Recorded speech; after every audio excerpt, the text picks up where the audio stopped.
like a Hellcat.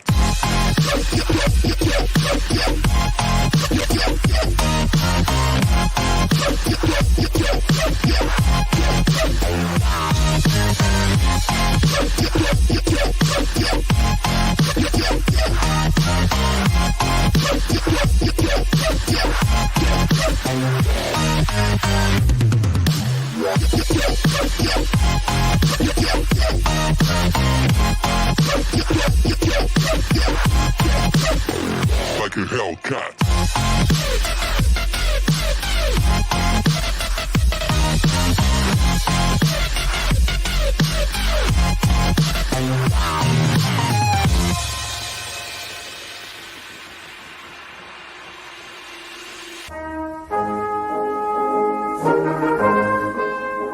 That's a little bit better.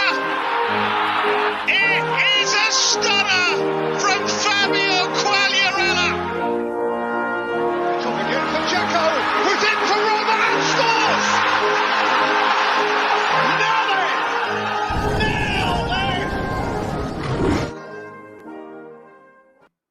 Ciao ragazzi, and welcome to another edition of Serie A Sitdown, World Football Index's podcast of Calcio told like it is. Although, don't blame World Football Index for the late delay. Blame me, as always. And the man you can blame, Frank Crivello, that is me. He's Richard Carmen. Ciao, Richard. Ciao, Frank. How are we doing on this technical difficulty Tuesday? There you go. Hey. Top of Tuesday's coming up. Why not? It must be Tuesdays when my computer decides to act up. I'm trying to get into the StreamYard, but then my camera's not turned on. And it's just like, what the hell is going on here? But you know, people smarter than me make these things, and I did nothing to malfunction them, not on purpose. So, but it is what it is. How about yourself? How are you? I'm doing well. A lot of Calcio this weekend. Strange weekend for sure. A lot of goalless draws, but yeah. What I'm the doing hell well. What the hell did they do with all the goals? I don't know. And just a preview for the next episode for all those who say we're not really Juventini supporters, and I mean we're not. We are going to bring out one of the the best Juventini supporters around. Awesome content on YouTube. Of course, we're talking just Juve. We're talking Giuseppe. We'll be on with him next Thursday, so stay tuned for that episode because we're going to deep dive into Juventus, much deserved for the reigning champions. 18 goals this weekend. That's it. Usually that's a Sassuolo game. Yeah. That's usually a couple of Sassuolo games or a couple of Atalanta games. We had 18 goals total this weekend. I couldn't even pick a top five. It was difficult. Difficult, but I found one. I found something. Okay, well then you're going to be the only top five because I've got Mkhitaryan's third goal, and I think that's generally it. Caicedo's equalizer. Probably those are my two goals of the week. So okay. So I will not have a top five this time around. So we will spend this edition of Serie A Sit Down going over a little bit of news and then recapping the everything that was in match day 7, and then finish it off, of course, with everybody's favorite contest, Who Won Calcio Twitter. We've got some beauties up there this week. Absolutely. We probably have a clubhouse favorite going in for the first time, but we're going to read all of them and give everybody their fair share. So we'll go from there. Now, I have been trying to do some digging because I only learned about this about 24 hours ago, Richard. And it seems to me that there are some players that are not being released from their club teams to go and play for their national teams during this upcoming break as a result of some COVID outbreaks within some clubs. Yep. Edin Dzeko tested positive for Roma, and Jose Callejon tested positive for Fiorentina. There's a lot of fallout with this.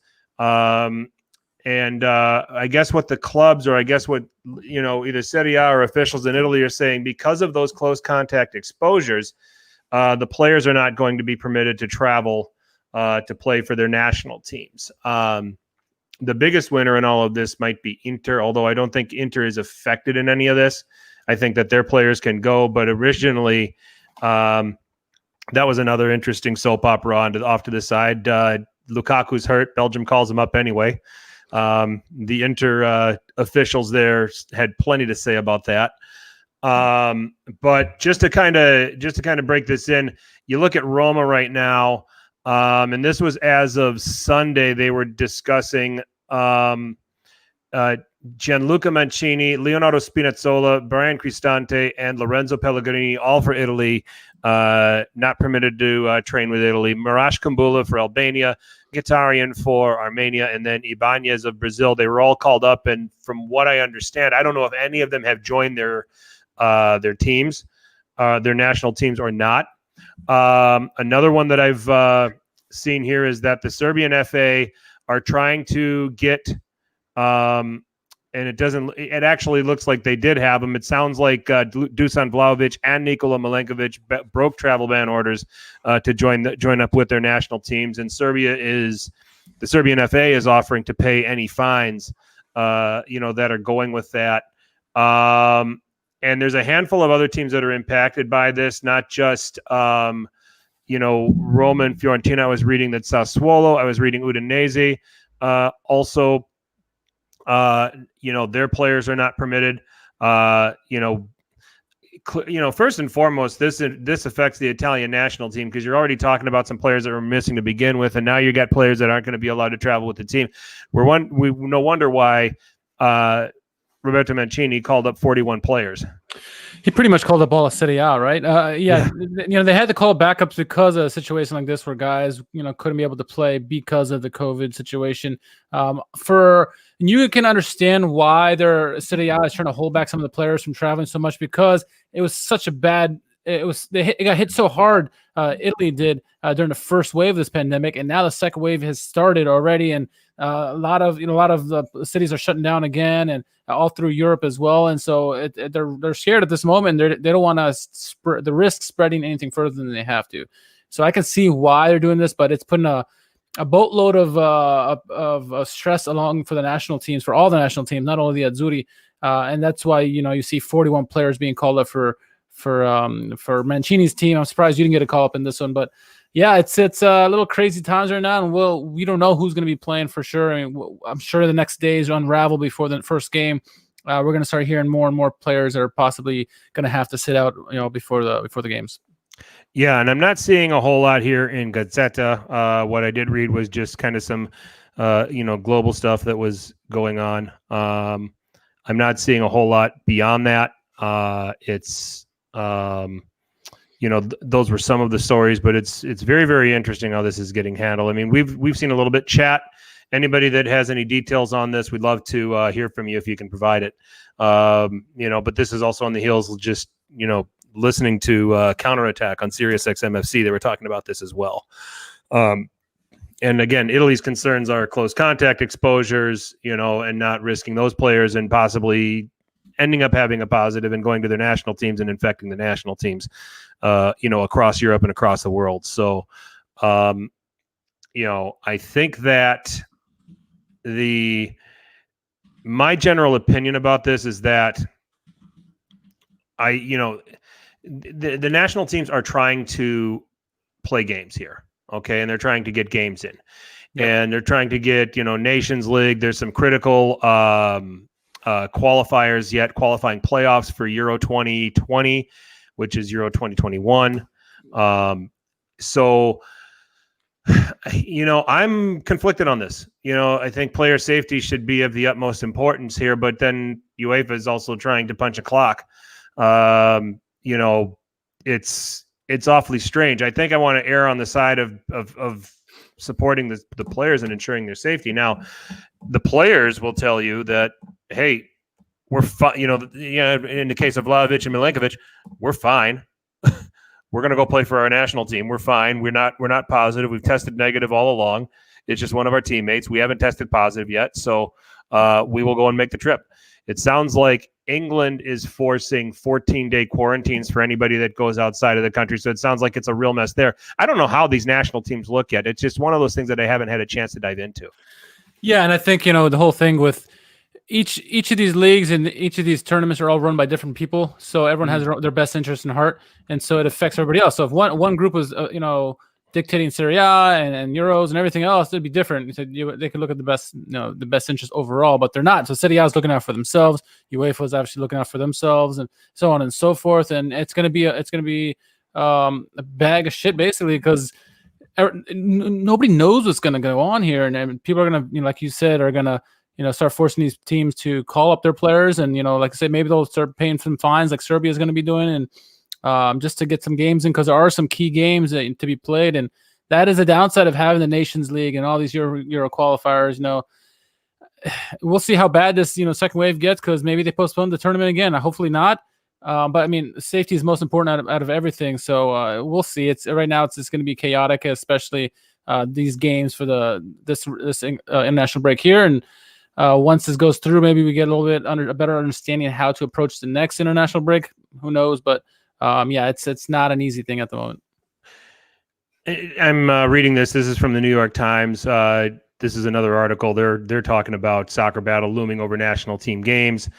With many countries enduring a second wave of infections, concerns over releasing players for cross-continental travel has become heightened, with some clubs now considering the possibility of refusing to release their athletes during a window set aside for national team games, including some qualification games for the 2022 World Cup in Qatar. Failure to release players would set the scene for a major showdown between soccer's global and regional governing bodies and the teams that pay the players' salaries. Such a confrontation could raise the stakes of what has already been a bitter years-long battle between clubs and FIFA over the international match calendar and the mandatory release of players for national team action. And it was actually Major League Soccer on Friday becoming the first group to block the release of some of its players for international duty. I guess what we're going to probably, I guess to wrap this, Richard, this is ugly. It really is. And it's not going to get any prettier here at this point. We'll have to see if, national teams or if governing bodies and clubs start coming together to some sort of consensus for how this is going to get managed. Yeah, I agree 100%, and it's I'm gonna have to we're have to watch and see how it unfolds this weekend or this next week and a half, and maybe they can get a better judgment of how they do the next break. But yeah, it's not going to be pretty by any stretch. All right, moving on. More news. Napoli, their appeal for nullifying Juventus's 3-0 forfeit decision win over them, with Napoli also losing a point, was rejected. But Napoli not giving up. De Laurentiis is going to follow every legal avenue, saying that the criticism of their conduct is unacceptable. I actually say this.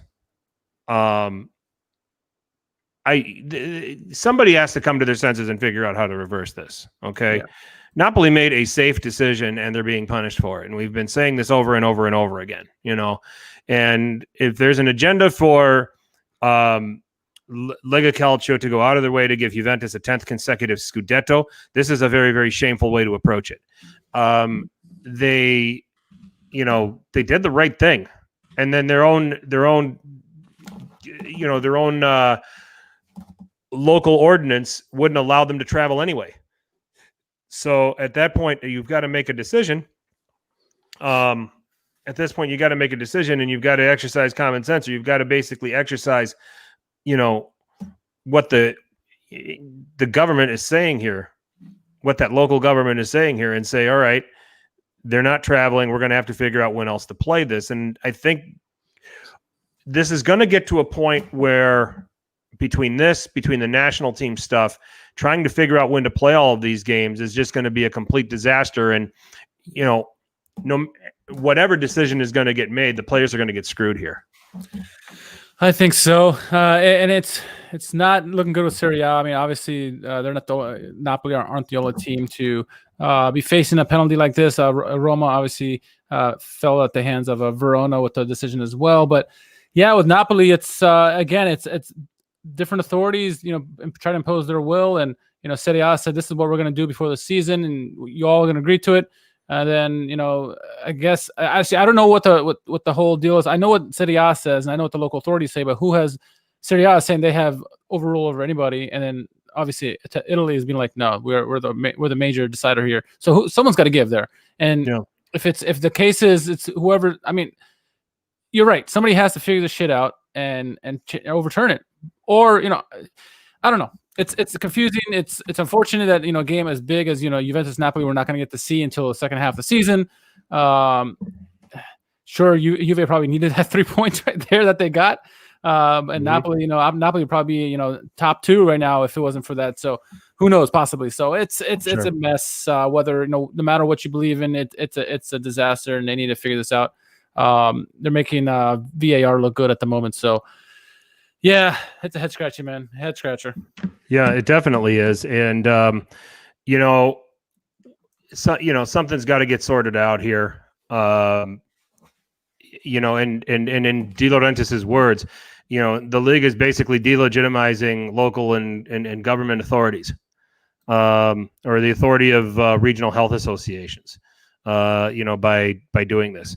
It looks like they're going to take the step now of going to the Collegio di Garanzia dello Sport of the CONI, which is apparently a higher sporting court, and I think, that's going to be the next step.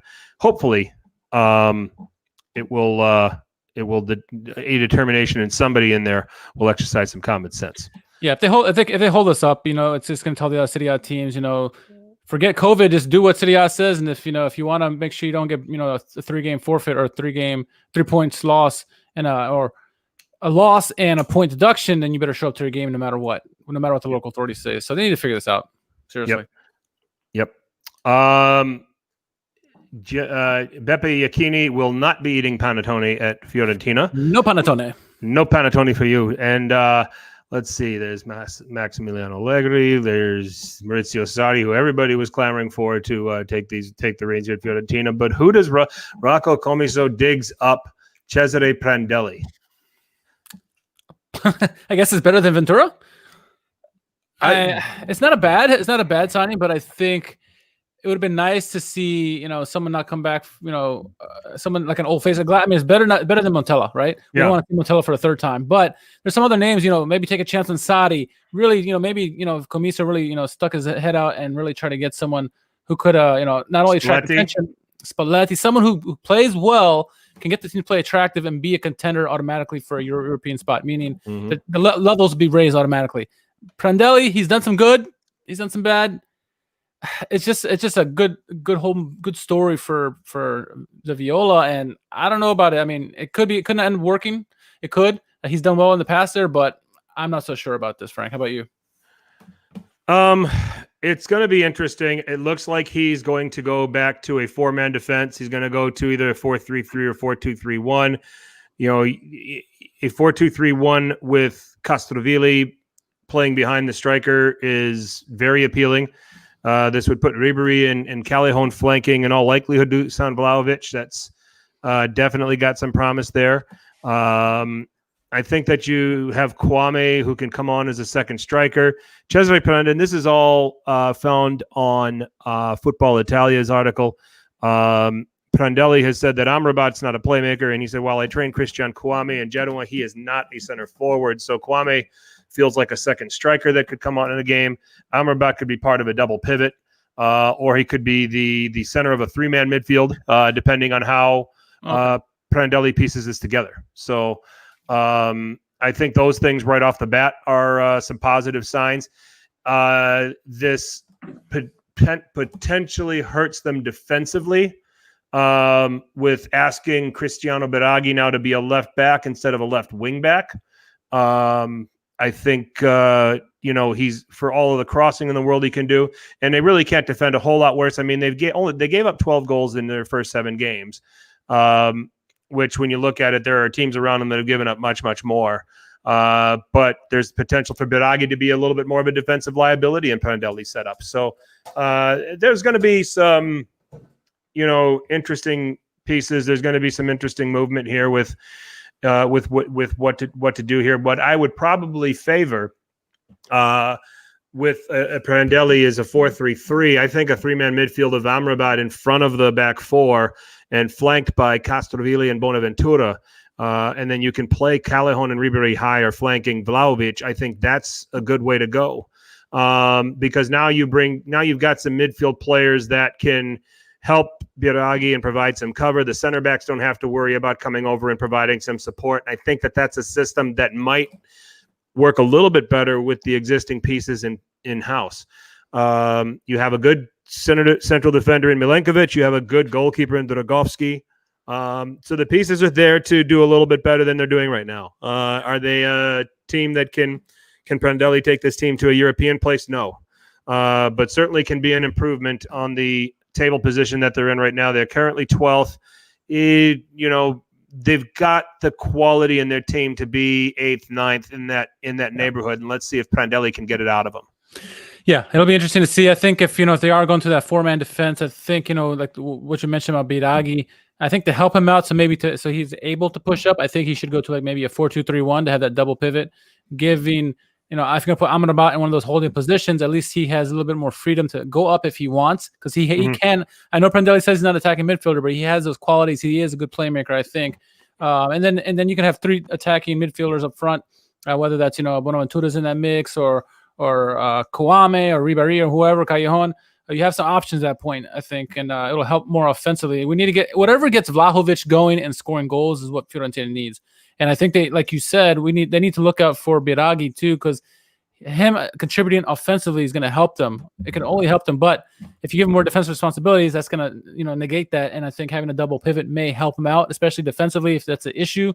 The 2 more midfielders there to help out in front of the back 4 will help immensely, I think. But I mean, we'll wait and see. Prandelli has done some good things tactically in the past, not only for the Azzurri, but also with La Viola. So, and even Genoa to an extent. And so, I'm curious to see the first game and how it pans out after the break. And I'll definitely be watching their first game. I mean, they obviously have a stud goalkeeper in Dragowski. Milinkovic is someone who we all like a lot. So it'll be interesting for sure. Hopefully they improve. That's the main thing. Yep. I mean, it's I think where they've got to improve is figuring out how to score goals. They only have 7 through their first 7 games. Yeah. With the playmakers that they have in place, with the guys that can provide service, that's criminal. And you may not even see Vlahovic. You may see Cutrone. So we'll see what Prandelli cooks up for his first game in charge with La Viola. So those were the news and notes. Let's get into the games. Want to get us started? Yeah, why not? So let's see. The game started off with the first game, which looked to be a game that could have been very fun to watch. Sassuolo against Udinese, 2 teams who can score a lot of goals. We know Sassuolo can score goals. They give up a lot of goals. I would have bet my house that goals would have been scored in this game, and I would have lost that house because the game ended 0-0. Of all the 0-0 games we had this weekend, this may have been one of the more boring ones, honestly. Obviously, Sassuolo did what they had. They had more of the possession, but both teams, they had some opportunities here and there, but it really wasn't at all entertaining to me, Frank. I don't know how you felt about it, but 0-0 this game ends. A very unfortunate game because we all are expecting a lot of goals in that one for the game on the 6th. So then moving on, Cagliari hosting Sampdoria. The hosts actually would get off in the scoring early in the second half. A penalty that João Pedro would convert, make it 1-0 in the 48th minute. And then about 21 minutes later, Nahitan Nandez, a wonderful breakaway type goal, evades 2 defenders, gets a goal past the keeper. Goal of the week candidate there. Cagliari win 2-0 at home. A surprising win against Sampdoria. Not that it's a surprising that Cagliari wins at home, but Sampdoria has been good as of late. So a nice win by EDF and his team to get the win at home. Moving to the bottom feeders, Benevento and Spezia. This game was interesting to me. I thought maybe this is a game that Benevento could have really put a foothold on the relegation fight and assert themselves as one of the teams that should be coming out of it. They didn't fare so well in this one. Goal scoring started early in the 29th minute. Goal of the week candidate Pobega with a nice volley off the cross makes it 1-0, and that's how the score would go into halftime. Coming out in the second half, Nzola gets on the score sheet finally for Spezia. 2 goals in a matter of 5 minutes. First in the 65th minute, and then in the 70th minute, poacher-type goals are there for him. 3-0 Spezia win on the road. A big 3 points with relegation teams in a fight there. Another 0-0 game coming up here. Parma hosting Fiorentina, but this game was a lot more interesting than the Sassuolo-Udinese matchup. Both teams taking their opportunities. A lot of good chances going both ways. Dragowski was big. Sepe was big as well. For a 0-0 game, this is one of the more entertaining ones that you'll see. But nonetheless, no goals were had, so 0-0 there. One of the games of the weekend that people were looking at, one of the, I guess, probably two big games that people were looking at. This will be the last of my batch. Lazio hosting Juventus, Frank. This one is an interesting one for sure. Goal scoring started early in the 15th minute. Of course, Cristiano Ronaldo finds a way to get on the end of a cross right there on the goal line, makes it 1-0, and it looked like Juventus were going to find a way to get all 3 points. 1-0 scoreline will hold up through halftime, hold up through most of the second half, and then we're in stoppage time. Obviously, Immobile is not playing with the team due to COVID, and some other big players are missing, but they still had their Mr. Clutch, probably their best clutch player on the team. Caicedo comes on late. The whole play starts really in the 5th minute stoppage time when Joaquin Correa makes a beautiful move around two players, Cuadrado and Frabotta. What they were doing, I don't know, but he gets by them easily. Slips over pass to Caicedo. Caicedo with a quick turn gets a goal right past the keeper. 1-1 late dramatics there by Lazio. They level it up. Frank, goal of the week candidate there. Let's stick with this game. This was an interesting game because both teams thought they could make a statement in this one. Juve got out the early lead, but they could not hold on with that late goal by Caicedo. Okay, so I appeared on Man of the Match on Friday with Alex Dono. And every single prediction, I had 4 or 5 different predictions, and they were all wrong. That's and I'm not sitting here saying that I'm perfect, but I think the 5 predictions that I made were all safe, and none of them happened. I mean, but as it pertains to the Lazio Juve, the prediction I had here is that I thought that Juve would have the resources to just hunker down and get 3 points in this game, and they weren't going to overwhelm. They weren't going to flatter anybody with the way they played. It was just going to be all about getting the 3 points, and they almost did until the last kick of the game.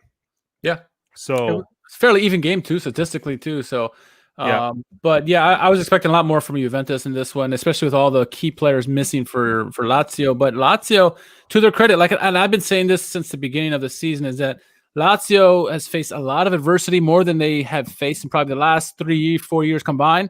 And it's starting to pay off because they're finding ways now. They're being resourceful and finding ways to get these results.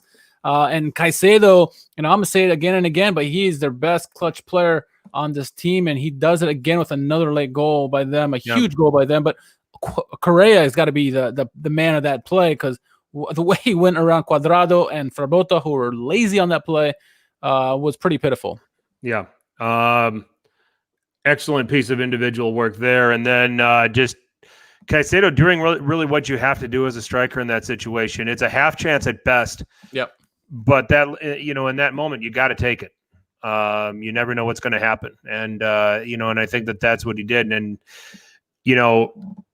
Lazio have just found ways they just, without trying to be disrespectful to Lazio supporters and the like, they're finding ways to do it. I think right now I'm trying to decide, is finding ways good enough for them? Eventually everybody comes back and they can come back and dominate. And the other end, I don't think they're really built to dominate anybody. I think they're built to, organize themselves a little bit, take advantage of some situations and take advantage of some mistakes that the other team's going to make and pounce and go the other way. And that's what they've been doing. They did it in the Champions League. They did it here against Juve. But on the other end, I feel like Lazio is just a team that's begging to be tagged at some point.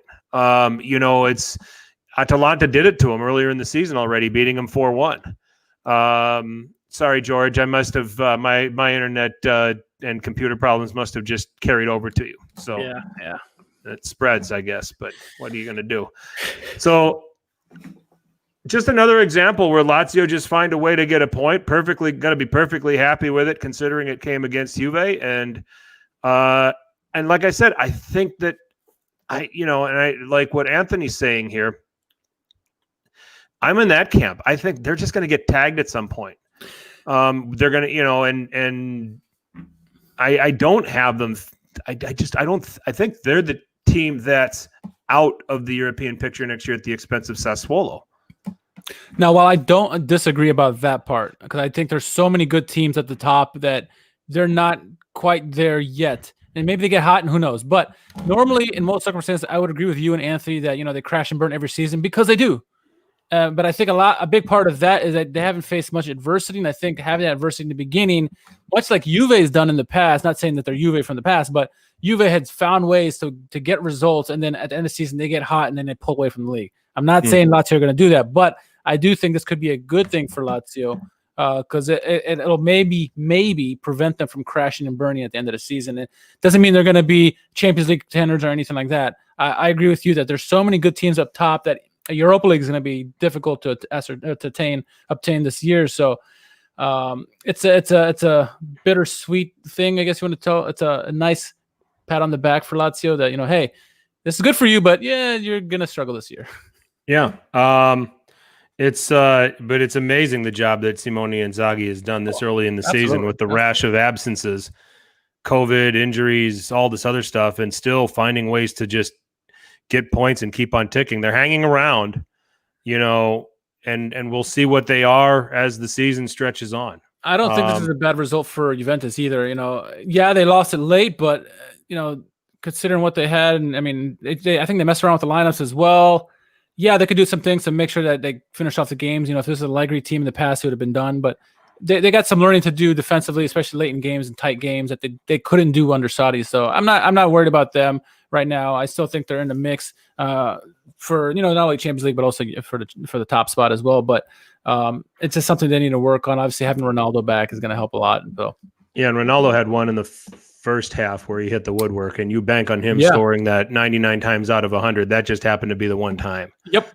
So so it's as for Juve, I think they're unlucky to come out of there because I think they played for, all right, we got one, and if we close the spaces, if we limit them, then one's enough. Let's get the 3 points and run. And and they almost pulled it off. So I don't mind what Juve tried to do. In fact, it's what I expected them to do in this game. Yep. I think that as they gravitate toward playing a more attractive game and doing the things that Pirlo appear to be doing, they still can revert back to doing this. It's much like a couple of years ago when Ancelotti was managing Napoli. Ancelotti had a more rigid way he wanted to play with this team, but didn't care that they would take it upon themselves to just go ahead and turn it loose and play Saudi ball if they needed to get a result doing it that way. Yep. It's kind of the reverse this way with Pirlo. It's like, all right, he wants to keep possession. He wants a lot of quick passing, create a lot of chances. But he won't mind if that team out there looks at each other and says, hey, we got one's enough with the experience that we have to get through this game and get the 3 points and get out of there. So it's reverse in that sense, but it's kind of the same. It's kind of the same approach. It's the players as professionals taking it upon themselves to, draw on their own experiences to find the way to win. So, looking at some of these other ones, Fiorentina, I mean, that's the nail on the coffin. Chiellini getting sacked because he couldn't score on a Liverani managed team. Exactly. And it's just really what it is. It's just deserved to be. Everybody else is scoring on Parma. He can't figure out how to score on Parma. Yeah, he should be sacked. Spezia overwhelmed Benevento.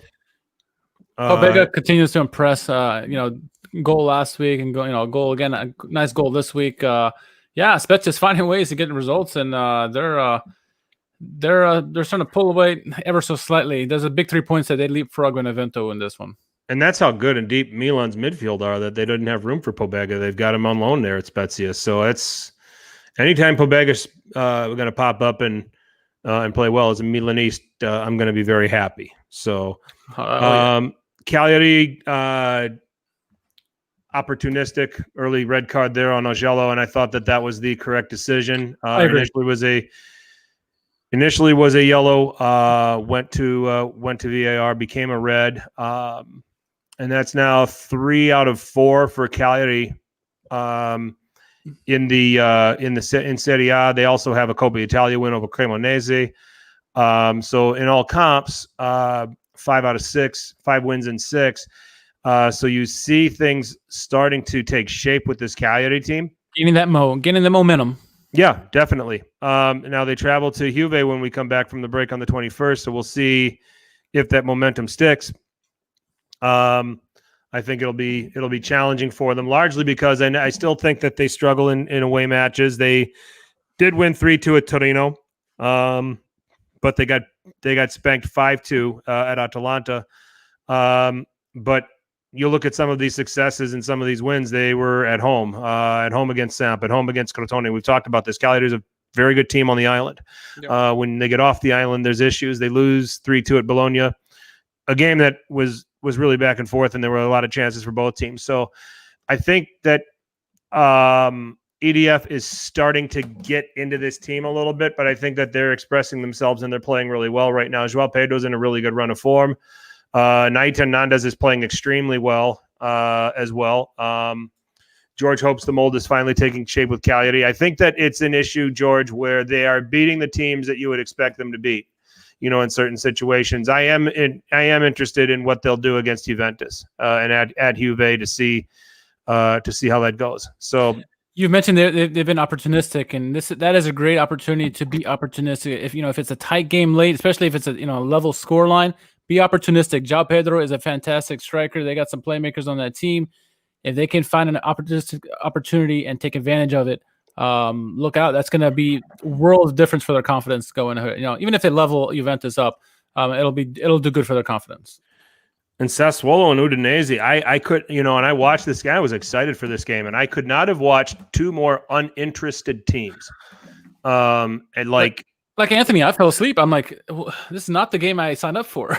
I was astonished. I mean, I think that, we were talking about the betting markets. Martino Puccio was talking about it and saying that, you can get Sassuolo at plus 120 just an hour and a half before kickoff. And I was like, if I have sportsbook in Wisconsin, I would have jumped all over that. I would have jumped all over the over 3.5. It was paying out plus 150. I'm like, there's going to be goals in this game and Sassuolo is going to win it. And to see not only 0-0, but 6 total shots the whole game. Yeah. I mean, the worst 0-0 game of the weekend by this far. This is like early 90s Serie A. It was chess match. One team had more of the ball. The other team didn't let them play. And maybe credit Luca Gotti for just putting the clamps on this. But shame on him for setting us back like 4 centuries with his tactics and with how he approached this game. But if you're Udinese, you've got to find ways to get it done because you're sitting in 19th right now, and that's a point at Sassuolo that, Anthony, that game screwed me on my over/under. It screwed everybody. I think under half a goal was paying out like plus 1,600, maybe even higher. Like, if you had thrown $100 on that game being a scoreless draw, you'd walked out with like $1,600. So that's what I saw. That's how I saw it was like during the game, though. I didn't see what it was before that. It might have been even higher.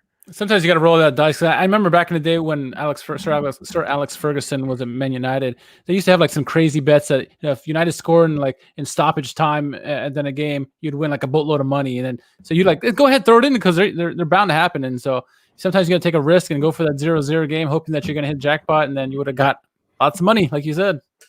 6 shots between both teams, not just one team taking 6 shots. It's almost as bad as what was that game? West Germany against Austria back in like the 80s in the World Cup when it was in a qualifying round, and both teams wanted to get out and keep the third team from qualifying. Oh, I forget who was. 2 teams that were just passing the ball around. That's what it felt like. West Germany and Austria, they had an agreement because West Germany already qualified, and Austria just needed a draw to get through. So it wasn't that bad, but it was close. They just hung out on the pitch and they drank beer. Yeah. And just said, all right, 0-0, we'll get out of here. So, yeah, that was probably the most eye-opening result to me was just the lack of goals in that game. I was expecting. But it was lack of goals across Serie A, and in a game that we also thought was going to have goals was Atalanta and Inter. Richard, I had this as an Inter 3-2 win just because both defenses were struggling so much. Inter still without Romelu Lukaku. Atalanta started Malinovsky. Gomez and Zapata as their attack. The Mojica experiment, I think, is dead and buried after what happened at Liverpool. Yeah. Matteo Ruggeri got the start there. So Atalanta and the Inter possession relatively even. There was no goals until the second half, which was astonishing in and of itself. And then it would be Lautaro Martinez heading home a cross that came in from Ashley Young just before the hour mark in the 58th minute. And, a goal down, you got these wonderful attacking players, and you've got Malinovsky. So what does Gasparini do? He subs him off and brings on Alexei Miranchuk. And he brings off, in the 73rd minute, he brings off Zapata for Lammers. And, he does all this stuff, and Atalanta get the goal. And it is Miranchuk with a nice finish. His first goal, his first appearance in Serie A. Yep. His first goal, making me look great, because before the season, when this transfer window hit, I said, this guy's going to be a stud for Atalanta. This is exactly who fits Atalanta. I've seen him play. Saw him play with Lokomotiv Moscow. I said this is exactly this is a quintessential Atalanta player in Gasparini's Atalanta. So the match ends 1-1. Oh, look at this. Christian Romero had a banger of a game. Did you see his tackle in the first half on Martinez? No, I did not. Oh, I mean, just last ditch, perfectly timed. It was a ball that was crossed in, and Martinez Lautaro made a very nice run. Should have and would have scored, but the timing of Romero getting there perfectly, getting the ball and breaking it up was as impressive.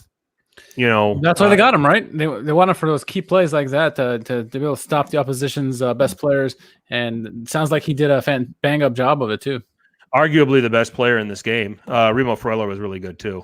Yeah, he had a nice shot cross, whatever you want to call it. Hits made Handanovic save it. Was early in the first half, I guess it was. Brilliant shot by Freuler, nearly snuck in there on Handanovic. Yep. So 1-1, another game where we're left disappointed. We thought there'd be a heck of a lot more goals, even with Inter not having Lukaku, but nonetheless, it was if you watch the first 30 minutes of this game, it would give you every indication that there was going to be goals. They were just going after each other relentlessly. Yep. So Roma at Genoa, all the Henrik Mkhitaryan you can take, because he got a hat trick in this one. First one just before halftime.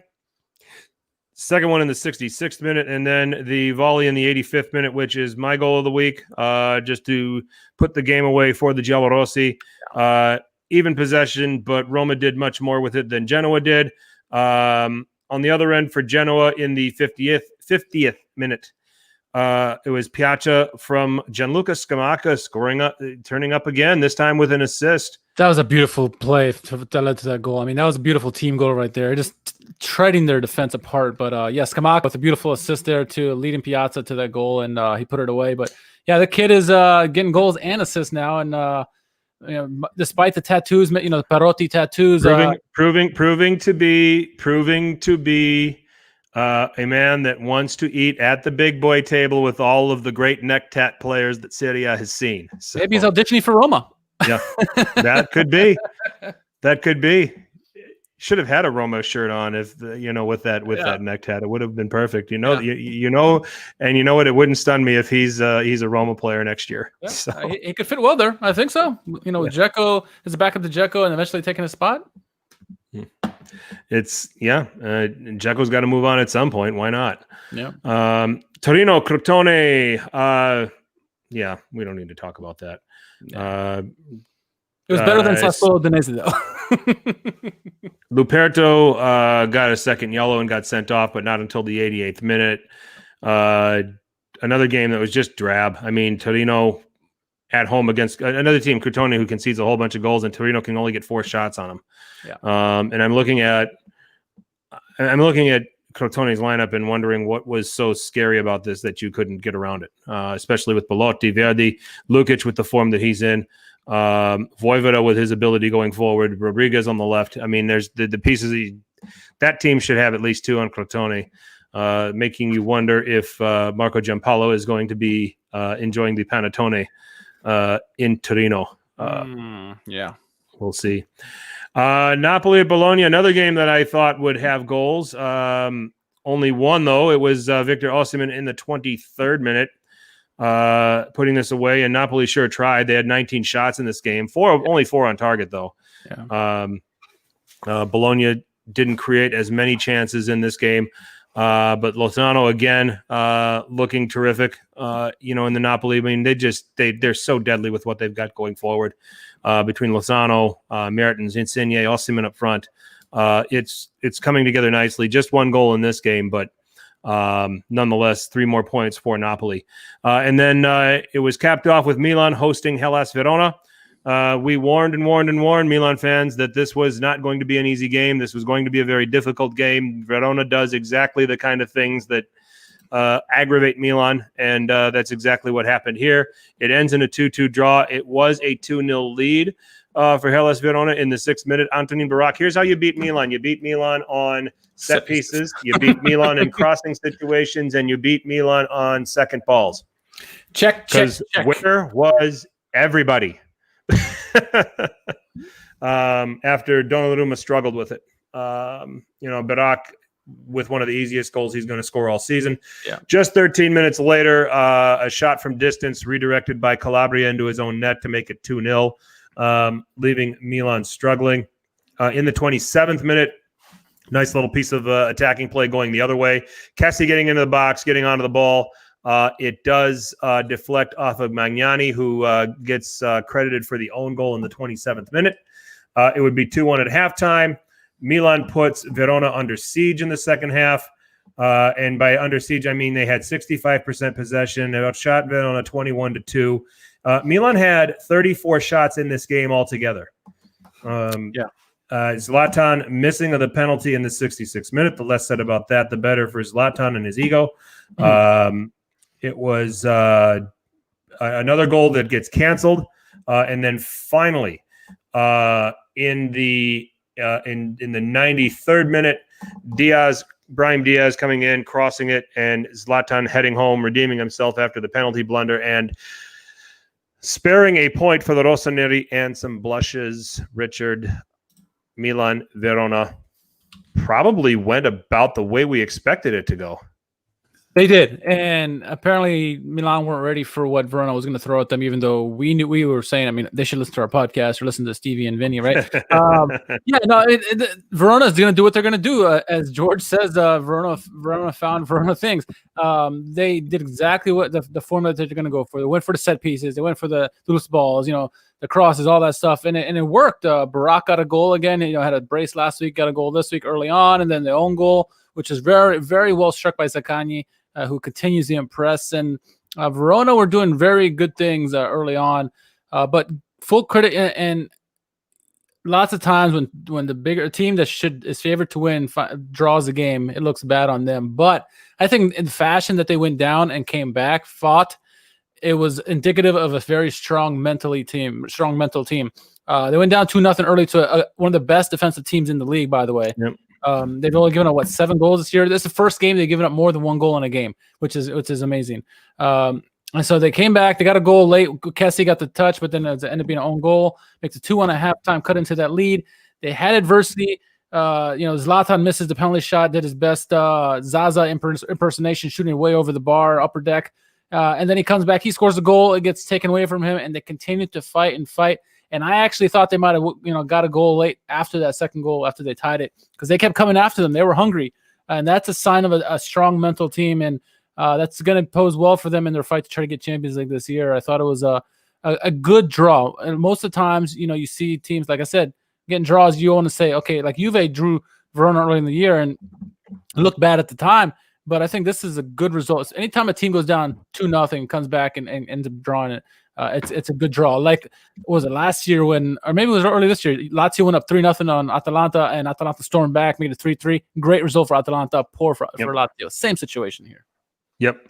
I thought a few things. Silvestri with 7 saves. So terrific for him. Antonin Barak finding his feet again is nice to watch, and at least Nikola Kalinic didn't score. That's what I said. I tweeted as soon as he got that first goal happened. Like, at least it wasn't Kalinic. He just had 1 shot on target, and that was all. That was basically it was the extent of his involvement. 12 touches, 6 accurate passes, 5 lost possessions, and committed 2 fouls. So that's the Kalinic we all know and love. See, Milan play, and they forced me to drink. I finished my scotch here just talking about Milan. There you go. Hellas Verona is the new Hellas Verona? well, new Atalanta, new Sassuolo in terms of, and I said this on Alex's radio show. They're Atalanta and Sassuolo, although their tactics are entirely different. But what makes them common with them is that modest budget, and assembling a team of players that fits the system and fits the demands of the manager. Is that accurate? Can we put them in that tier yet? I mean, it's even hard to put Sassuolo in that tier yet until they actually accomplish anything. But you're looking at these teams that are, sustaining some success by their standards. We're seeing Atalanta, and now all of these provincial clubs, whatever you want to call them, they're going to be measured by the level that Atalanta have created. But I think by their own standards, we talked about Sassuolo. I think Hellas Verona is another team that you could arguably put in that conversation, albeit their tactics are much, much different. Yeah, and I wasn't sure where you're going to go with that, with that comparison, but the way you described it, I have to agree with you, right? The modest budget and finding ways to put players in their system. We talked about last year how Verona did so well, and then lost some key players like Kumbula and some others, Amrabat, and how would that affect them this year? Well, they just turn around, plug in new players, and they continue the system as it were. Antonin Baraka stepping up this year. Ceane is having a really good season to begin with. Obviously, their keeper is fantastic. So they know what kind of system they want to play. They know what kind of players they're looking for, and they just keep plugging them in. And that's good for Juric. He's been doing a fantastic job. He has been, in his career in Serie A. I mean, even when he was at Genoa, he didn't have quite the players there as he does now, but he found a way to make it a dentist chair there and made it difficult for teams to play against him. And he's doing it again with much better players, and they're getting results. And, as much as we were surprised by Verona last year and their stout defense, teams really shouldn't be that surprised this year, yet they seem to be so far. And they're picking up right where they are. And we're going to be talking about new defenders this year. Last year, we were talking about, Kumbula and some of the other guys. And this year, it's going to be some new guys we're going to talk about. And it's a really, really admirable job he's doing over there. And they're going to make another team that's going to be in the discussion for trying to get into that European spot with Lazio and some of these other clubs as well. So, they're not necessarily the most entertaining team to watch, but they do very well with what they have, and they know what they have. And so because of that breeds success. Magnani came over from Sassuolo. You have Ceccarini now, who has some experience. I mean, you lose Amrabat, you lose Kumbula, you lose some of these other guys, and then you plug them in with guys like Ceccarini, who's got some experience. Ivan Ilic coming over, Serbian international, young player. Yep. Nice future ahead of him. Zakani is in really good form and has a chance to make a lot of money playing somewhere else at some point. And then I like what they've got going for themselves here with the wingbacks. I think, Federico Di Marco is a guy that we've always thought has been solid, in his time at Parma when he was on loan from Inter. Darko Lazovic has kind of been a fixture here in Serie A and is kind of one of these, not a guy that we talk a whole lot about, but a guy that produces and does some decent things. They really are a striker away from being something special. Nikola Kalinic isn't the answer here. He's not? No, he's just not. I mean, that's easy to say. They've got Di Carmine, they've got Salcedo, and I think that those guys are clearly better options for me. So something's got to be going on with ownership saying, hey, we got this guy. You got to figure out how to make it work. Compromising pictures. Juric and Kalinic, there's a Croatian connection there. I don't know. But, I don't get how he keeps finding work. Compromising pictures. It has to be at this point. It has to be. Yeah, I agree with you. If they find a striker, I mean, maybe bring back Pezzini. I don't know. They need to find a striker that can put the ball in the back of the net. That would do a world of good for them. But yeah, I agree with you on that. Hey, Mr. Bob, happy birthday to you. Happy birthday, Bob. Glad you're with us. George is having an old granddad bourbon. I am on the local stuff, Lakefront Brewery this time. Just enjoying the IPA tonight. I had a Dewar's. I'm gonna have to refill up here. It's a holiday tomorrow, right? Is it a holiday? Yeah, it's Veterans Day tomorrow. Yeah. So that is correct. Today would have been my dad's 75th birthday. So okay, right on. We didn't do anything. My brother just mentioned that he said that he put cake in the urn. So, or my little brother suggested that maybe that he put cake in the urn. I don't know. So nice family conversations. To go back to your Kalinic point, Mr. Bob says, if Kalinic is the answer, what is the question? The question is, what the fuck? Biggest underachieving striker in the history of strikers. Although that's up for debate. I mean, yeah, he's at Milan the table, but I don't know if he's the biggest underachiever. No, yeah. So you can look at Fernando Torres' time at Milan. Hey, he was past it at that point, though. All right. Fair enough. Roma. Is it just because they play Genoa, or nope? I don't think so. Mkhitaryan is really starting to play much better as the season going on. I've said from the beginning that I really like this midfield, and I continue to say that because this is what kind of breeds their offense. And Dzeko and whoever at the striker position, all they have to do is just hold the ball up and give it to their midfielders.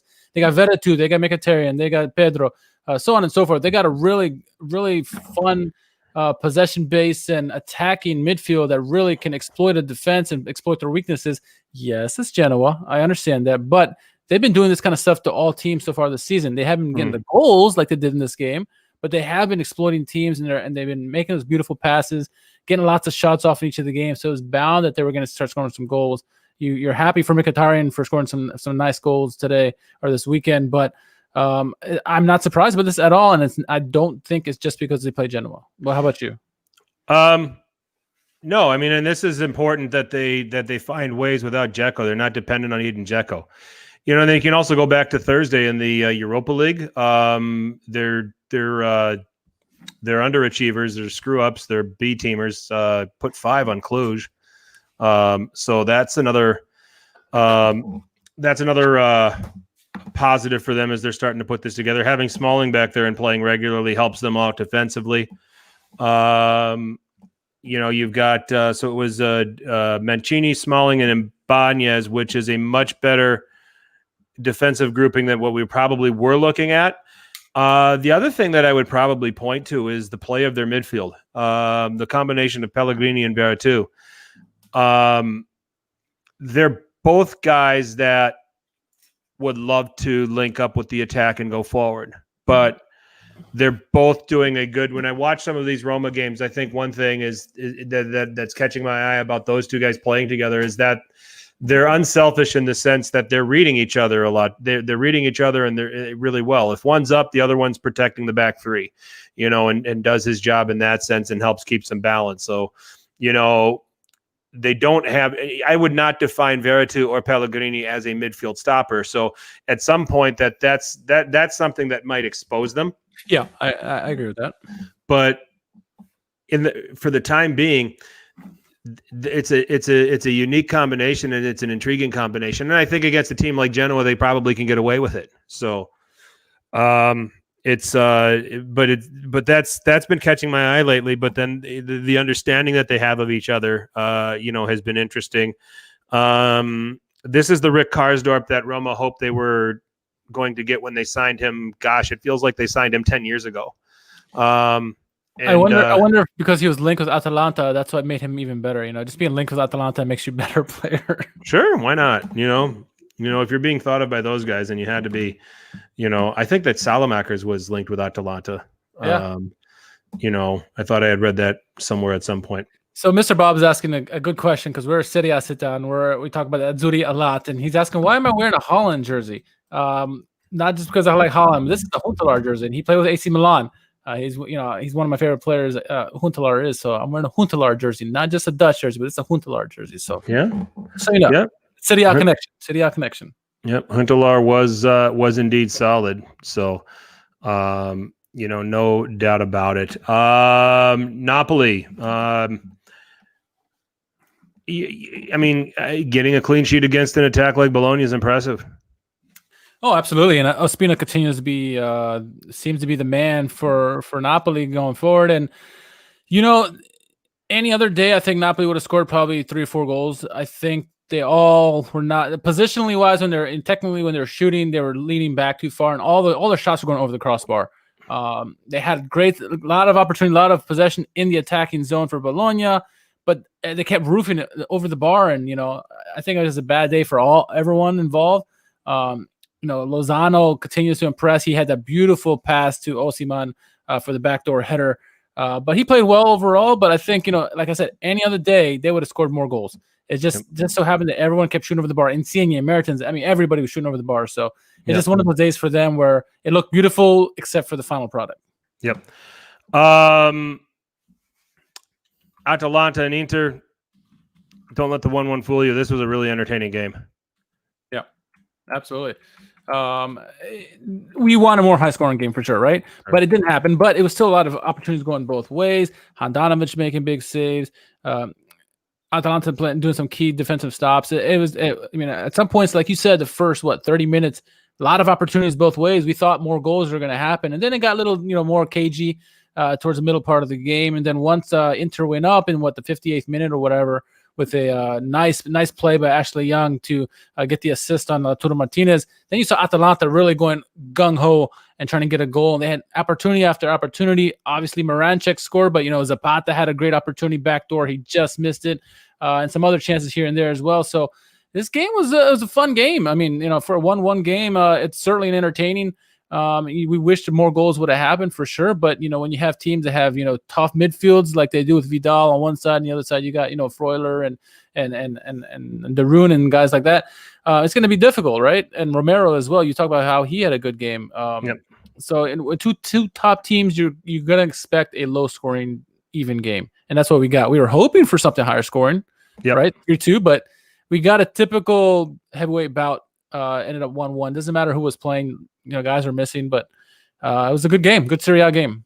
Yep. Definitely agree with all of that. So give us your top 5 goals of the week. I already said my 2. Your top 2? Yeah, my top 2. Yeah. So, okay. Honorable mention for me, the Nandes breakaway. That was a nice play there, and also Osimhen's header, the assist by Lozano, I thought was really nice, and Osimhen did well to keep the ball down and get a goal there. But my top 5, coming number 5 is Inter's goal. Ashley Young with a beautiful play to get the assist on Lautaro doing what he does and getting in the back of the net. That's number 5. Number 4 for me, Caicedo with a brilliant late goal to make it level 1-1 with Juventus. So that's number 4 for me. Number 3, Pobega, his volley in the game, getting the win, Spezia over Benevento. I thought it was very well done, right out of midair there. And then number 2 for me, the team goal by Genoa, the only goal they scored. Piazza getting the goal on that one, Scamacca with the assist. But the way they tore up the Roma defense on that goal was something to behold. And then number 1, as you just exactly like you said, it's Mkhitaryan with his third goal, his tripleta of the game. I thought it was very well done, nicely side volley by him. So yeah, that's my top 5. Excellent. Winners and losers this week. I'm going to go with Lazio as the winner, even though it was a draw against Juventus, to be able to be undermanned and have the resources to be able to get the point against Juve for me. Very, very important. Losers, the whole damn league. 18 goals in 10 games. Screw you guys. This was we're trying so hard, and we're touting, and then you produce crap all weekend, and we all suffer. So yeah, the whole league lost this weekend, and we lost as fans, having to be subjected to, I think there was 3 scoreless draws in there. 3. Yeah, at least 3. Yeah, yep. 3. All right, that's good stuff right there. My winners of the week is going to be Roma for sure. I thought the way that they got a nice result, but more importantly, Mkhitaryan got a hat trick in this one. I thought he played really brilliantly in the way to cap off that hat trick with a nice volley. He's definitely the player of the week for me, and they're the winners of the week for me. I would also throw in there as a B that I might get shtick for is Milan getting a 2-2 draw with Verona. The way they went about it, going down 2-0 and fighting way back through a lot of adversity, goals called back, missed penalties, and still found a way to get a draw on that one. So that they're a partial winner for me. But the losers for me, you said the whole league. I'm going to pick it to one game in particular, and it's going to be Sassuolo Udinese. I expected a lot more from this game. I expected a lot more from Udinese getting some goals and giving up some goals. They didn't either. Yeah, that was unfortunate for me because I was looking forward to this matchup a lot, just to see some goals, be in the lone game on what, Friday or whatever. So, yeah. Rough. Absolutely rough. National team call-ups. Do you have the graphic handy? I can never find it when I need it. Yeah, let me see if I can pull this share the screen here. Hold on a second. Give me a minute. Gotta move the camera here. Oh, where is that? There we go. Give me a minute. There we go. Find the right tab. I got it pulled up. I'm trying to show everybody. So here we go. Boom. Okay. There it is. All right. So then I'll go through the 41 men that were called up. First, the goalkeepers, Alessio Cragno for Cagliari, Donnarumma from Milan, Alex Moret from Napoli, and Salvatore Sirigu from Torino. All four keepers have been called up at some point very, very often, so I'm not surprised by their defenders. We got a whole boatload of defenders here. Francesco Acerbi from Lazio, Cristiano Beraghi from Fiorentina, Leonardo Bonucci, Juventus, Davide Calabria, Milan, Domenico Crescito, from Genoa, Danilo D'Ambrosio from Inter Milan, Giovanni Di Lorenzo, Napoli, Emerson from Chelsea, Alessandro Florenzi from Paris Saint-Germain. I still not used to saying that, or seeing him there. Gianluca Mancini from Roma, Angelo Ogbonna, I haven't heard his name in a long time, from West Ham, Luca Pellegrini from Genoa, Alessio Romagnoli from Milan, and Leonardo Spinazzola from Roma. Before I go any further, any surprises from the defenders? I mean, we obviously see a lot more names because of the COVID situation, but there's some names like Ogbonna that we haven't heard from a long time. Yeah. It's I mean, some of this is just going to be some of these guys are just going to be paid lip service. Yeah. Ogbonna is in the camp, but will he really get in? We look at some of these other ones. Florenzi's in very good form for PSG. He's turned in some good games, scored some goals. Keane as well. What's that? Moise Keane as well. Yeah, Moise Keane as well. They both are playing really well for PSG, and they've been a help. My biggest criticism and my biggest thing that I need to see out of this group is I need fullbacks to emerge.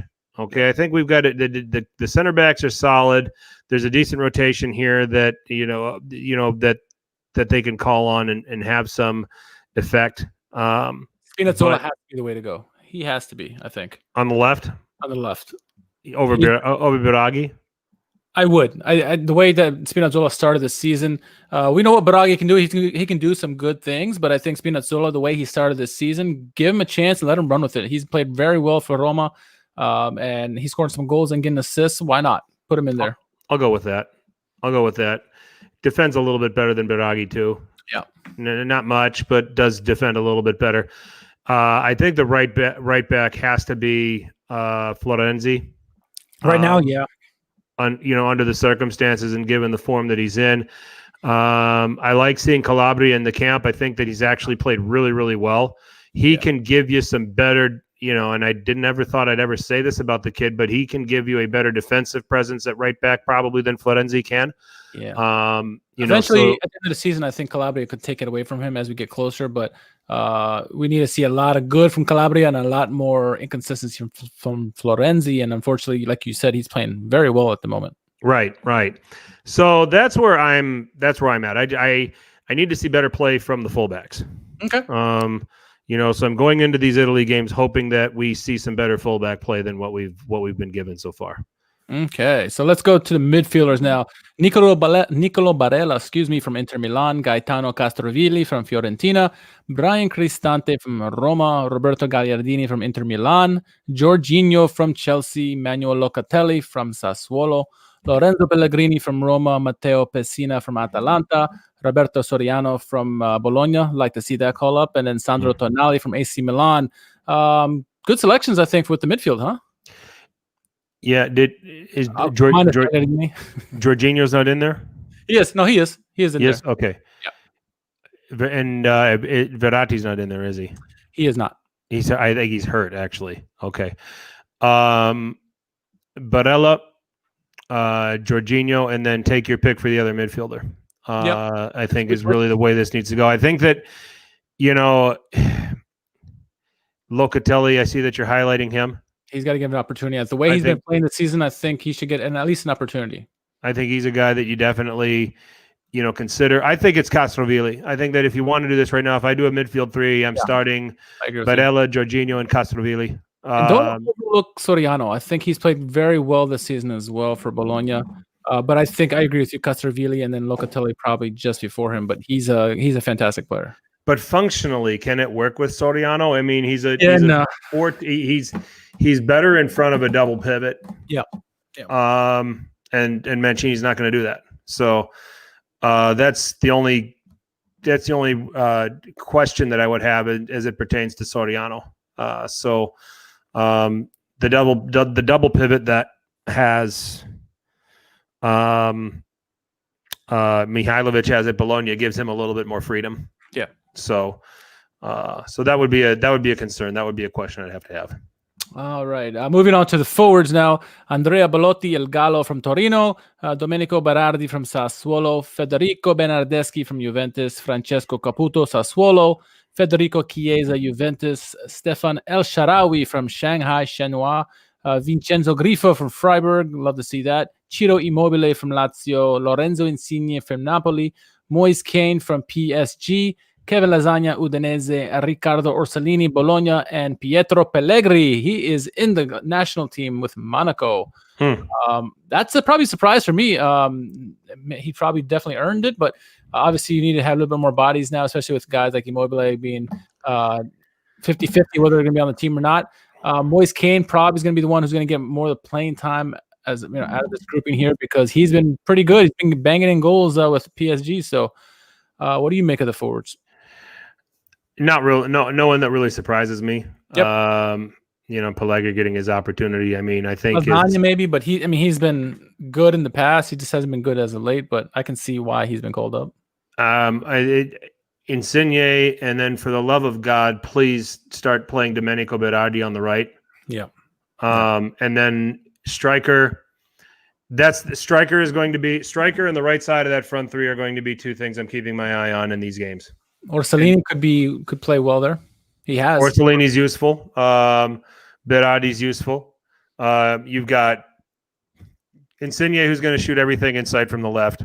Yep. You've got a striker who needs service. The right side of that front three needs to provide service. Berardi and Orsolini are probably the best candidates. I'm not a Chiesa fan in the national team setup. I love his game. I think he's a wonderful player. It's not working out within the national team framework. You would agree with me that Bernardeschi would be ahead of Chiesa in the national team. You think, huh? I do. Now for Juventus, it would be the opposite. It'd be a wash there, but for the national team, Bernardeschi is. It seems like he's one of those guys that he does it for the national team. When you put on the national team colors, suddenly he's a little bit better player. Yeah. And it just for whatever reason, it's not working out for whatever club he's playing on. So I think Berardi. I'm with you. Berardi would be a nice place to put him there. He's done really well for Sassuolo this season, and he'd be a good fit in there for that 4-3-3 system. Yeah. So if I'm picking it, it's Donnarumma. If I'm picking an 11 out of this group, it's Donnarumma in goal. Let's just put Florenzi there on the right. Okay. Although I'd argue Calabria deserves a shot, and I'll go with Bonucci and Chiellini in the middle. Okay. I would probably, the fun part is that you have a Acerbi to draw back on, and he can probably fill one of those. So let's make it Bonucci and Acerbi. All right, so it's Florenzi, Bonucci, Acerbi, and Spinazzola would be the back four. Midfield three of Barella, Jorginho, and Castrovilli, and then in attack we'll go Insigne and Berardi flanking. I want it to be Caputo, and for the reasons that we've talked about. The functionality of him in a 4-3-3, that he can just be a poacher, he can just be a striker in this setup, and that I think it can be very, very successful. But I am going to say let's throw Belotti in there. Immobile it's a fitness thing right now with him that I wouldn't put him in, and this is last chance saloon for Belotti in this role. He's got to show he can do it. Yeah, if not, it's time for Caputo. It's time for Kean. It's time for those guys. So because Immobile and Belotti have been given so many chances and just have not delivered to the magnitude that we expect from someone who plays that position for the Azzurri when you think of the strikers that Italy have had through the years. So. I think it's funny that, we say that if he doesn't succeed, then you have to leave it to the oldest man on the team and the youngest man on the team. One of the youngest players on the team. Caputo's one of the veterans, and Moise Kean is one of the younger ones, obviously. So yeah, it's pretty funny with that. But yeah, I agree. I agree with that starting 11. The only person that maybe I would change out would probably be swap out Bonucci with Gianluca Mancini. That'd probably be the only change I'd make of that starting 11. I like it though. I think it's because it's a captain thing with Bonucci. And I know it's not desirable. It's not desirable. Give it to Acerbi. I'll tell you this though, he defends better for Italy than he does for Juve. Yeah, I'll do that. And not by much, but he does. So, and that's something that we're very critical of when he plays for Juve. Yeah. So, on we go. Who won Calcio Twitter? The contest that is sweeping Calcio podcasts everywhere. Has boosted our listenership from 5 to 6. Nice. So we thank you for that. Whoever's inspired by our collection of it's all the winners. Kind of see if they won again. Of foolishness. Yeah, that's all it is. Speaking of winners, one of last week's winners, I guess, is with the first one, huh, Frank? Yeah. This is this Russo Milano that? Yeah. It is Russo Milano at Free Range Rabbit, who was one of the winners last week. It was my pick. He said, let's just hope I'm more consistent than Suso. This was in response to him winning last week. We had to throw that on there. So we had to. Well played at Free Range Rabbit. You are on the board. Oh, this is just Juve who we're having on next week. He says Bonucci leading Juventus defense without De Ligt and Chiellini, and then just falls right over. Well done, sir. Well done. That is at G just Juve. I like that. Well played. Well played, everybody. Well played to this guy. Let's see. Oh, look at you! You get a nomination here. I do. Do I get nominated? Yeah, by Joseph Fischetti. Yep. Hang on a second here. This damn thing will ever go back up. So bear with me. I'm just getting back. Well, while you're getting back, I'll go ahead and read it. So Jerry Mancini tweeted out in all caps letters, Lazio never die. Time and time again, they show a way to win. The character of this team is truly remarkable when you think of what they've done. And guess what? They are not done. Forza Lazio always. And then what did you say? Sir, this is a Tim Hortons. I had to do it. I mean, he will just, and Jerry, we love you, man, but man, do you gush over your team. It's borderline cringeworthy, actually. But yeah, it's I just picturing him shouting this at a Tim Hortons in front of the cashier. Oh, I love it. And I had to find a Canadian chain to authenticate it. I was going to say, sir, this is a Wendy's. Yeah. But seeing that he's Canadian, I thought that would resonate a little bit more. So. Oh man, that's good. The next one comes from Nino, a former winner at ASR Curva Sud 1927. He wrote Henrik Mkhitaryan, referencing the 3 goals of Mkhitaryan and the win against Genoa. Very funny, sir. It's hard to say. Mkhitaryan. There we go. Mkhitaryan. There you go. Almost makes him Irish. It does, doesn't it? Yeah, a little more clever on that one, but well played at ASR Curva Sud 1927. We go to at Inter Philly. This was nominated by at Sergio_D at Inter Philly. It's these picture frames. It's this woman interviewing this young man who I believe this is in a club. Yeah. He says, and he's got an the Inter badge on his forehead. I live in fear of the counterattack, but I digress. It's international break. The club is bumping. The ladies look good. The alcohol is flowing. There is much pain in the world, but not in this room. That's pretty funny. Oh my goodness. Next one is from Chiesa di Totti. Serie A swatting down these appeals like a young Dikembe Mutombo. they show the commercial. I guess it's Geico or whatever. When Mutombo is swatting a cereal box away from a child. Yep. Very nice. We are missing one. Hang on. Which one are we missing? We're missing Martino's. I haven't seen it. Oh yeah. Oh, that was the one. That was the best one. Oh, you got to find that one. All right. Hang on. I'm looking. Meantime, you entertain the people. Yeah. Great. Thank you. No pressure at all, right? If you got for those in the chat who have seen the Martino Puccio tweet, I mean, this is one maybe the year in terms of Calcio Twitter. What a hilarious tweet this was. Now I got to find it too, just so I can share with the people. Here we go. Martino Puccio.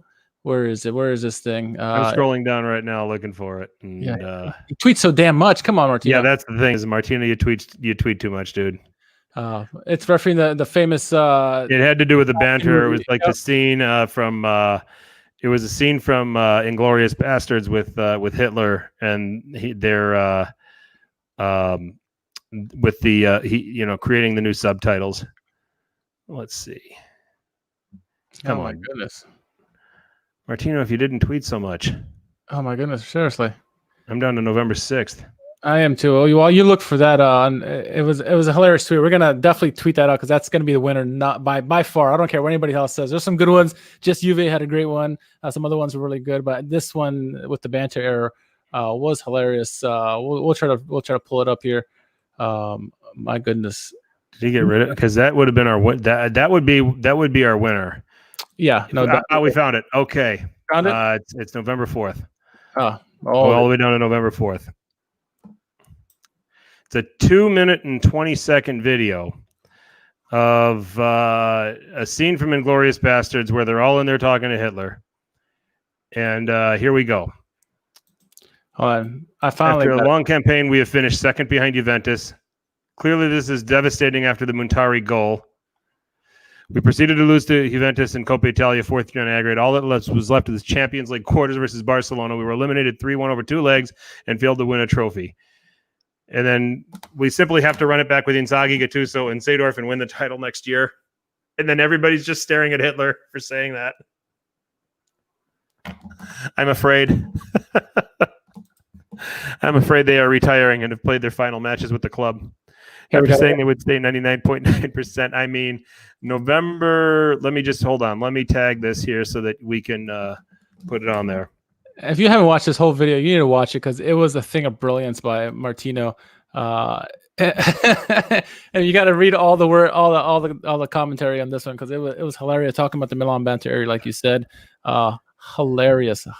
This probably wins it for the year, but no question. We're not even going to let anybody else vote. This is the winner right here. So creatively done. Lots of time taken put into this. This is our winner. This is our winner. And there was some very good efforts. And my sir, this is a Tim Hortons. I didn't even think what I did was that funny, but people enjoyed it. So I was like, and then I get nominated. So I was like, all right, I'm flattered, but I was just trying to say something to get Jerry to pump the brakes. That's all I was really doing. So, but it's what it is. All right. So who won Calcio Twitter? Unanimous winner, Martino Puccio. Well done, sir. Hands down, unanimous winner. Oh my goodness. We're at international break, Frank. Yes, we are. Yes, we are. So, are you looking forward to these Nations League games for the Azzurri? I mean, I always enjoy watching the Azzurri. Am I going to be pumped for these games? No, not necessarily. But I do want to see how some of the players, some of the players that we want to see more of, how they do if they do play.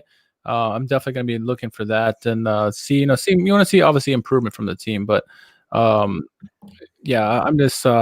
Believe it or not, I'm looking forward to talking Juventus next week with Giuseppe from Just Juve next Thursday. That is it's going to be an early time, Frank. It's 11 p.m. UK or Central European time. It's going to be 5 p.m. Eastern time, 4 p.m. Central time. So it'll be early. We'll make sure we advertise that because a little bit early. We want to accommodate our European friends. And what day is this again?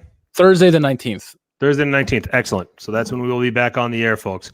Yeah. And we'll have a chance to recap all of Italy's games too. Hosting, they play Estonia on a friendly tomorrow. Then they host Poland on the 15th, and then they finish up at Bosnia and Herzegovina. Looking at the standings for Italy, if they can beat Poland, they'll overtake them in first and then control their own destiny for when they play Bosnia and Herzegovina to win and be in the last four, to make the last four of the Nations League. And a chance to possibly get a trophy on the mantle. So, but get that win against Poland, which I think they will do. It's going to be narrow. I think that certainly Poland have a lot of talent and a lot of promising players. I think these guys are all going to be familiar with each other too. I'm going to give it a 2-1 win to Italy. The trip to Bosnia and Herzegovina, I'll give that as a 2-0 win to Italy, and I think that they get the 6 points out of this trip or out of this international break, and they qualify for the Nations League semifinals. What do you think? Yeah, no, I like all the scorelines there. I think it'll be an entertaining one, and hopefully we get some more answers into what we're going to possibly see come the Euro 2020 is technically 2021. Yes, indeed. So again, join us on Thursday, November 19th, 5 o'clock East, 4 o'clock Central. We will have Giuseppe from Just Juve, and we will get into some Juventus talk. We will be nice to him. We will be nice to Juventus for one episode. You'll see Richard and I be very uncomfortable, but we'll do it anyway. And with that, we'll put a bow on this edition of Serie A Sit Down. Richard, shameless plug time. Yeah, I mean, other than obviously checking out the YouTube page, definitely you can follow me anywhere at R_KHARMAN, and yeah, that's all I got for today. Excellent. I'm at FTC_21. That's where you can find me on Twitter. Check out Man of the Match on at Onside Radio. Our friend Alex Dono from Calcio Connection is the host of that radio program. Covers all sports.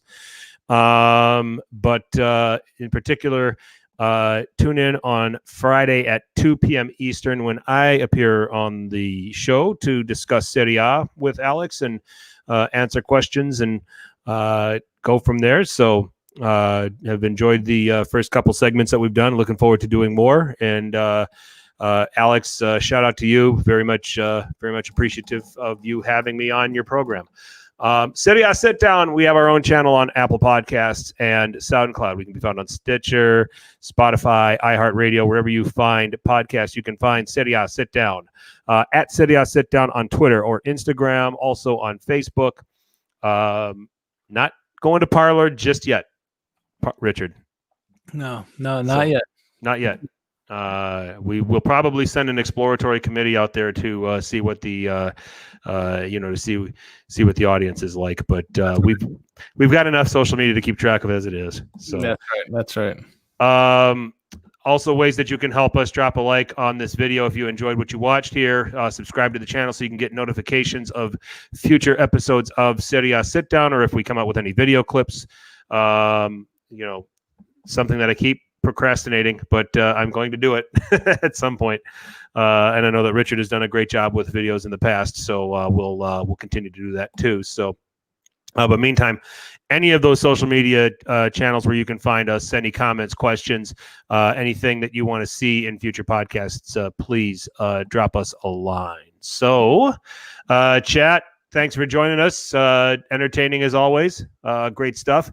And be ready to join us again on Thursday, November 19th at 5 p.m. Eastern, where we have our special guest. We talk some Juve. We'll wrap up some Italian national team and some more Who Won Calcio Twitter. Until then, for Richard, I'm Frank. As always, be sure you tell your paisans about us. Ciao.